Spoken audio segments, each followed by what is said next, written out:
The Voice Vista Podcast, venture by Pooja Prasoon.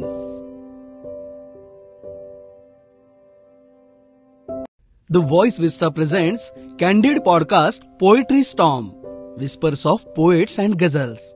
वृक्षवल्ली आम्हा सोयरे वनचरे ही ओवी खऱ्या अर्थाने जगणाऱ्या सिन्नरच्या ओसाड माळरानावर तब्बल 13,000 बीजारोपण करत या डोंगरांना नवसंजीवनी देणाऱ्या, इतकंच नाही तर तब्बल 5 वेळेस नेट परीक्षा उत्तीर्ण केलेल्या गुणी अभ्यासू प्रोफेसर मंगल सांगळे यांचं आजच्या पॉडकास्टमध्ये स्वागत आहे.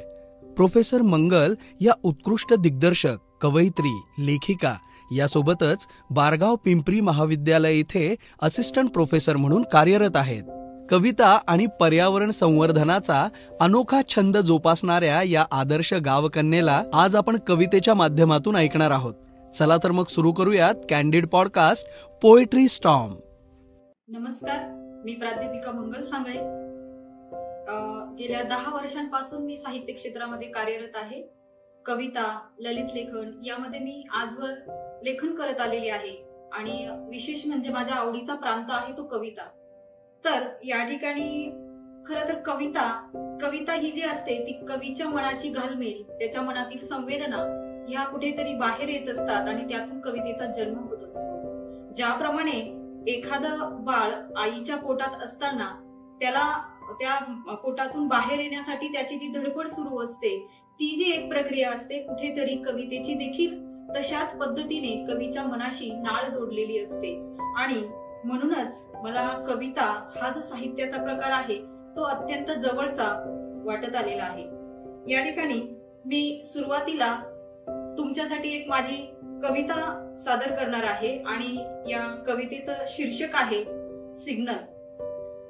मित्रांनो, या कवितेबद्दल खरं तर सांगायला गेलं तर एक जिवंत अशी एक घटना माझ्या समोर घडलेली आहे आणि ती घटना ज्यावेळेस मी बघितली, ती घटना बघितल्यानंतर त्याच क्षणी सुचलेली ही कविता म्हणजे सिग्नल. एके दिवशी मी नाशिक जवळ प्रवास करीत असताना मला सिग्नलवरती एक असा वेडा मनुष्य त्या ठिकाणी दिसला आणि खरं तर मी अवाक झाले.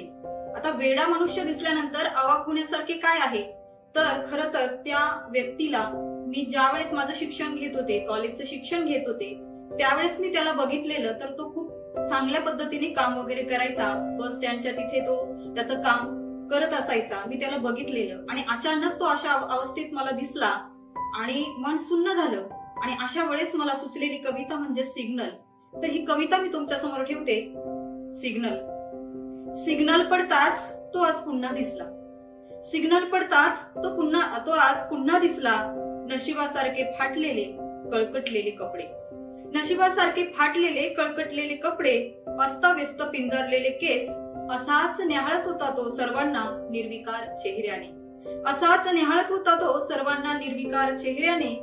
कुठे असतील कधी काळी त्याच्यावर जीवापाड प्रेम करणारे, कुठे असतील कधी काळी त्याच्यावर जीवापाड प्रेम करणारे, कुठे हरवले असतील त्याला गोंजारणारे हात. नसेल का तो कुणाचा दादा, नसेल का तो कुणाचा दादा, नसेल का त्याची कुणी ताई, नसेल का कुणी त्याची प्रेयसी. असं कसं होऊ शकतं, असं कसं होऊ शकतं, कसं नसेल त्याला कुणी. खरं तर आज होळी, पण त्याला सगळे वार सारखेच, त्याचे सण, त्याचे वार आणि त्याचे यार सगळेच रुसले होते जणू त्याच्यावर. गुरांच्या कळपात एखादं जनावर कमी असलं तरी अस्वस्थ होतो त्याचा मालक. गुरांच्या कळपात एखादं जनावर कमी असलं तरी अस्वस्थ होतो त्याचा मालक. इथे तर अख्खा जिवंत देह भटकतोय रस्तोरस्ती, इथे तर अख्खा जिवंत देह भटकतोय रस्तोरस्ती, तरी दखल नसावी त्याच्या घराला. कमाल आहे ना खरंच. सिग्नल संपताच बाजूला करा रे त्या वेड्याला, सिग्नल संपताच बाजूला करा रे त्या वेड्याला, असं कोणीतरी खेकसलं आणि माझं विचारचक्र थांबलं. गाड्या सुरू झाल्या, तो मात्र उभा होता आपलं चिंदाडलेलं नशीब सावरत. गाड्या सुरू झाल्या, तो मात्र उभा होता आपलं चिंदाडलेलं नशीब सावरत. धुरकटलेल्या रस्त्यावर सांडली होती त्याची नजर, धुरकटलेल्या रस्त्यावर सांडली होती त्याची नजर.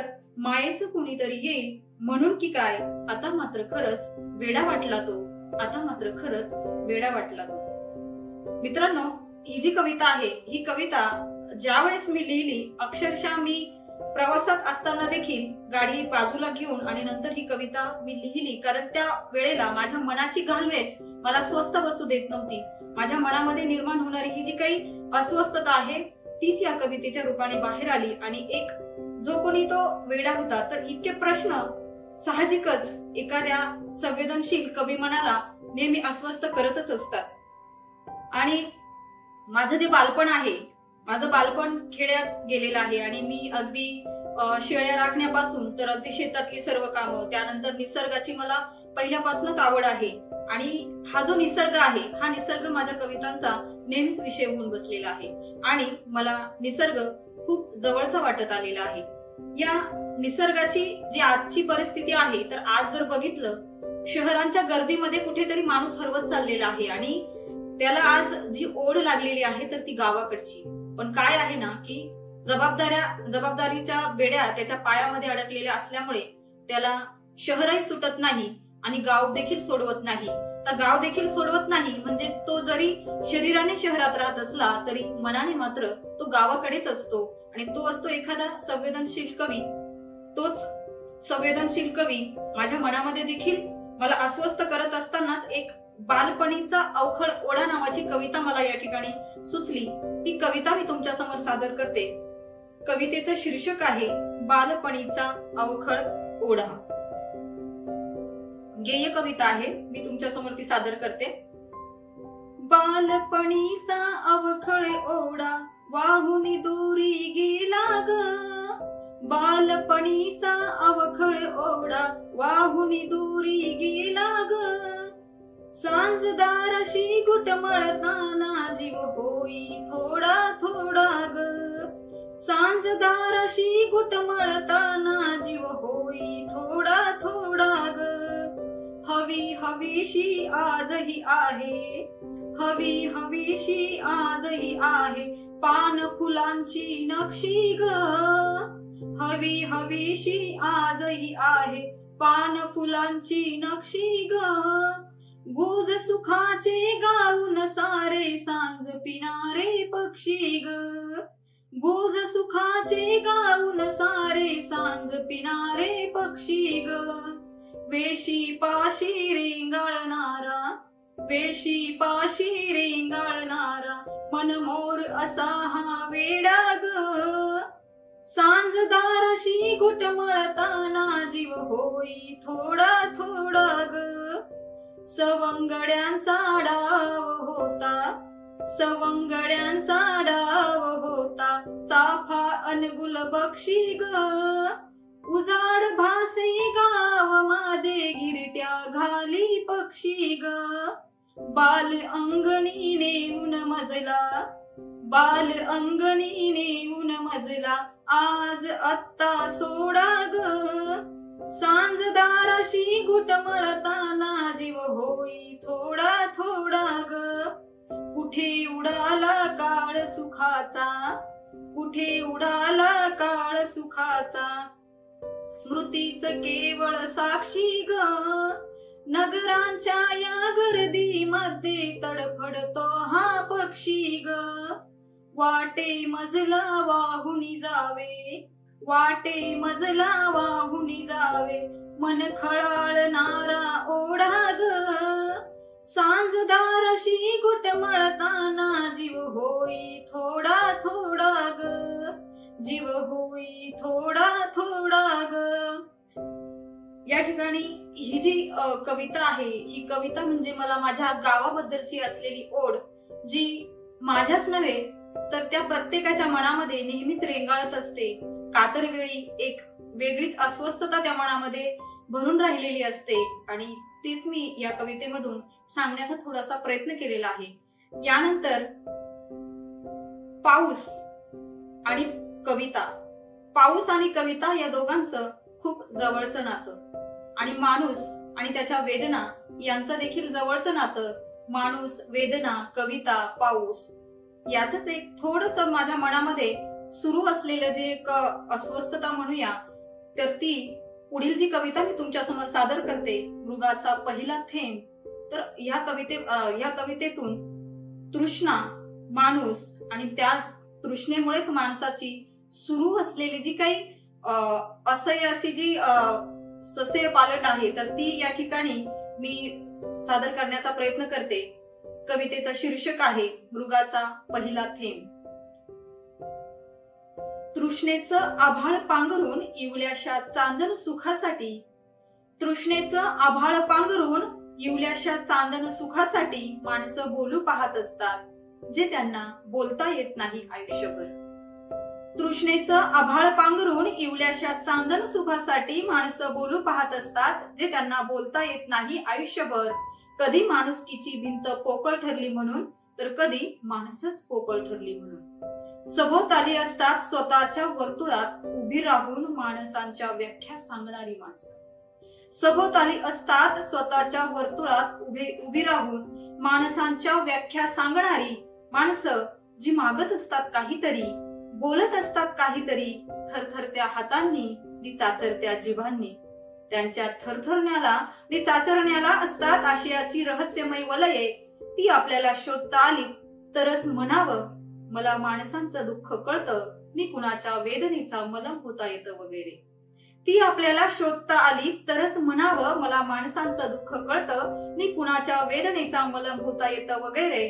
कारण माणसं मागत असतात तेच, जे त्यांच्या बोलण्यातून उमटत नाही की वागण्यातून झळकत नाही कधीही. कारण माणसं मागत असतात तेच, जे त्यांच्या बोलण्यातून उमटत नाही की वागण्यातून झळकत नाही कधीही. अगदी बुद्धचर्येसारखं गहन असं काहीतरी, अगदी बुद्धचर्येसारखं गहन असं काहीतरी त्यांच्या खोल डोहाचा क्वचितच सापडतो तळ एखाद्याला. त्यांच्या खोल डोहाचा क्वचितच सापडतो तळ एखाद्याला. तो एखादा होण्याचा प्रयत्न करून बघायला काय हरकत आहे? तो एखादा होण्याचा प्रयत्न करून बघायला काय हरकत आहे?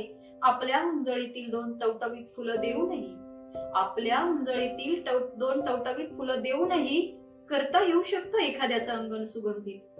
आपल्या उंजळीतील दोन टवटवीत फुलं देऊनही करता येऊ शकतं एखाद्याचं अंगण सुगंधित. अगदी मृगाच्या पहिल्या थेंबासारखं, अगदी मृगाच्या पहिल्या थेंबासारखं.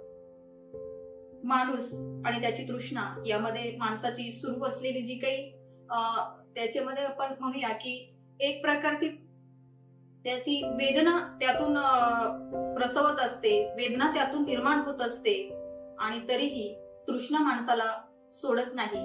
तथागत गौतम बुद्धांनी देखील माणसाच्या वेदनेचं मूळ कारण तृष्णा सांगितलेलं आहे. कुठेतरी ती तृष्णा, माणूस, त्याची वेदना, यामुळे ही कविता निर्माण झाली असावी असं मला वाटतं. त्यानंतर पुढची एक छोटीशी कविता, जी आता नुकताच पाऊस पडतोय, हवेत गारवा आहे, पावसाची चाहूल लागते, आणि यावेळेस मी थोड्या वेळापूर्वी बोलले की निसर्ग हा माझ्या कवितेचा आणि माझा देखील अत्यंत जिव्हाळ्याचा आणि जवळचा विषय आहे. तर अशीच निसर्गाचं एक देखणं रूपडं तुमच्या समोर सादर करणारी एक कविता मी तुमच्या समोर ठेवत आहे. हृदयी वसंत फुल लाग. चराचरांचे झाले मधुबन, हृदयी वसंत फुल लाग. चराचराचे झाले मधुबन, हृदयी वसंत फुल लाग. पाऊल वाटा पळती रुणझुन, रंग तांबडा खुलला ग. पाऊल वाटा पळती रुणझुन, रंग तांबडा खुलला ग. सरी सरींतून पडती मोती, सरी सरींतून पडती मोती, सूरमणी दुम दुमला ग. मोर श्रावणी नाचे छुम छुम, मोर श्रावणी नाचे छुम छुम, हिरवाईस जीव भुलला ग. पिऊनी वारा पानाचा, पिऊनी वारा पानाचा, तोल अचानक सुटला ग. नभांगणाच्या अंगी रिमझिम तो कोंब तयातून फुटला ग.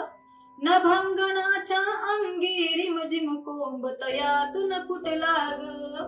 रीते होऊनी आनंदाने, रीते होऊनी आनंदाने, नभ आकाशी झुलला ग. वसुंधरेचा हिरवा शालू श्रावण मासी खुलला ग. वसुंधरेचा हिरवा शालू श्रावण मासी फुलला ग. श्रावण, पाऊस आणि कविता हे एक समीकरणच आहे आणि कवितेतून तो नेहमीच येत असतो. अशी एक रचना मी तुमच्या समोर सादर केली. त्यानंतर कविता म्हटलं की कवीच्या मनाची जी अस्वस्थता आहे, कवीचं संवेदनशील मन आहे, तर ते संवेदनशील मन ज्या ठिकाणी जाईल त्या ठिकाणी कवितेचे नवीन विषय कवीला देत असतो आणि प्रत्येक प्रसंगाकडे वेगळ्या दृष्टिकोनातून, एक संवेदनशील दृष्टिकोनातून बघण्याची ताकद कवीमध्ये असते असं मला वाटतं. आणि खरंच या सध्याच्या जे काही वैचारिक किंवा भावनिक वातावरण सध्याचं आपण जर बघितलं तर या भावनिक वातावरणामध्ये संवेदनशील माणूस जो असतो तर कुठेतरी त्यातून तो एक प्रेम, जिव्हाळा, करुणा देण्याचा प्रयत्न करत असतो आणि कवितांमधून तेच सादर करण्याचा तो प्रयत्न करत असतो असं मला वाटत आलेलं आहे. आणि या ठिकाणी एक आपण आता गेल्या 3 वर्षांपूर्वी मला वाटतं कोरोना सारख्या महामारीने जवळजवळ संपूर्ण जगाला आपल्या विळख्यात घेतलेलं होतं आणि या कोरोना सारख्या महामारीमध्ये जी काही परिस्थिती उद्भवलेली होती ती परिस्थिती खरोखरच प्रत्येकाला असह्य करून सोडणारी होती. म्हणजे प्रत्येकाला एक भीती होती. कशाची? तर ती आपण जिवंत राहू की नाही याबद्दल त्याला शाश्वती राहिलेली नव्हती. आपल्या जवळचे जिवलग असतील तर त्या जिवलगांबद्दल सुद्धा त्याला कुठेतरी असं वाटत आलेलं होतं की आपल्याला यातून म्हणजे खरं तर त्याला ही जी काही कोरोनाचा जो काही कोरोनासारखा जो आजार होता तर त्या आजारातून त्याला भीती होती स्वतःच्या मरणापेक्षाही आपल्या जवळची व्यक्ती ज्यांच्या सोबत असण्याने त्याचं एक कुठेतरी तो जो माणूस आहे तर तो माणूस स्वतः त्या माणसांसोबत, आपल्या जवळच्या माणसांसोबत सुरक्षित असतो. त्याला वाटत आलेलं असतं की आपण आपल्या माणसांमुळे सुरक्षित आहोत आणि तीच माणसं जर आपल्याला सोडून गेली, आपल्याला जीव लावणारी, आपल्यावर प्रेम करणारी माणसं आपल्या आयुष्यात नसली तर काय होईल ही कुठेतरी भीती त्याच्या मनामध्ये होती. आणि खरं तर म्हणजे मला तरी असं वाटतं की माणूस घाबरतो मरणाला, पण कुणाच्या? तर तेच मी कोरोना काळात सुचलेली एक कविता मी तुमच्या समोर सादर करते की त्यावेळची परिस्थिती आणि त्याच्या मनामध्ये सुरू असलेली जी काही अस्वस्थता आहे की तो कुणाच्या मरणाला घाबरतो, स्वतःच्या मरणाला घाबरतो की आपल्या जीवलगांच्या मरणाला घाबरतो, ते या कवितेतून मी सांगण्याचा एक छोटासा प्रयत्न केलेला आहे. कवितेचं शीर्षक आहे अस्तित्व. हो, घाबरतो माणूस मरणाला. हो, घाबरतो माणूस मरणाला, त्याच्या नाही तर त्या साऱ्या जीवलगांच्या ज्यांना बघू शकत नाही तो आपल्या डोळ्यात देखत एक्झिट घेताना. त्याच्या नाही तर त्या साऱ्या जीवलगांच्या ज्यांना बघू शकत नाही तो आपल्या डोळ्यात देखत एक्झिट घेताना. त्याला भीती असते आयुष्यभर एकटं जगण्याची, फकीरागत पाचोळा होण्याची. त्याला भीती असते आयुष्यभर एकटं जगण्याची, फकीरागत पाचोळा होण्याची. तो घालू शकत नाही त्या गळ्यात फुलांचा हार, तो घालू शकत नाही त्या गळ्यात फुलांचा हार, ज्या गळ्यात हात घालून फिरणंच त्याच्या हृदयाच्या ठोक्यांना करत असतं गतिशील. ज्या गळ्यात हात घालून फिरणंच त्याच्या हृदयाच्या ठोक्यांना करत असतं गतिशील. तो एक वेळ स्वतःचं मरण मागू शकतो, तो एक वेळ स्वतःचं मरण मागू शकतो, पण ज्यांच्या असण्याने त्याला वाटत असतं अगदी उबदार. पण ज्यांच्या असण्याने त्याला वाटत असतं अगदी उबदार, आईच्या उदरात असल्यासारखं ते नसल्याची नुसती कल्पना केली तरी वाहू लागतात बिनहंगामी नद्या अखंडपणे. ज्यांचे खांदेच असतात आश्वासक, त्यांचं 4 खांद्यांवरून जाणं हादरवून सोडतं त्याला अंतर्बाह्य. ज्यांचे खांदेच असतात आश्वासक, त्यांचं 4 खांद्यांवरून जाणं हादरवून सोडतं त्याला अंतर्बाह्य. त्राण नसतो त्याला तयार होणारी पोकळी भरून काढायला आणि आठवणींच्या उन्हात जगायला. तो घाबरतो काळजातल्या माणसांशिवाय जिवंत असायला, जीवलगांचं पुसलं जाणारं अस्तित्व स्वीकारायला. तो घाबरतो काळजातल्या माणसांशिवाय जिवंत असायला, जीवलगांचं पुसलं जाणारं अस्तित्व स्वीकारायला. स्वतःच्या मरणाला घाबरतच नाही माणूस. स्वतःच्या मरणाला घाबरतच नाही माणूस. तो घाबरतो एकाकी अनाथ जीवन जगायला. आपलं सारं विश्व हवेत विरून जायला. आपलं सारं विश्वच हवेत विरून जायला. धन्यवाद. Thank you for tuning into the voice vista podcast. आप और भी इंटरेस्टिंग शो सुन सकते हैं thevoicevista.in पर. ये शो कॉन्सेप्चुअलाइज किया है पूजा प्रसून ने, प्रोड्यूस किया है द वॉइस विस्टा ने. गेस्ट कोऑर्डिनेशन में हमारे साथ रही सुनीता जी चौहान. डिजाइन किया है टीम क्रिएटर्स डेन ने. साथ ही एडिटिंग और प्रोडक्शन के लिए धन्यवाद टीम लर्निंग बी को. प्रोमो वॉइस दिया है राहुल ढोले ने.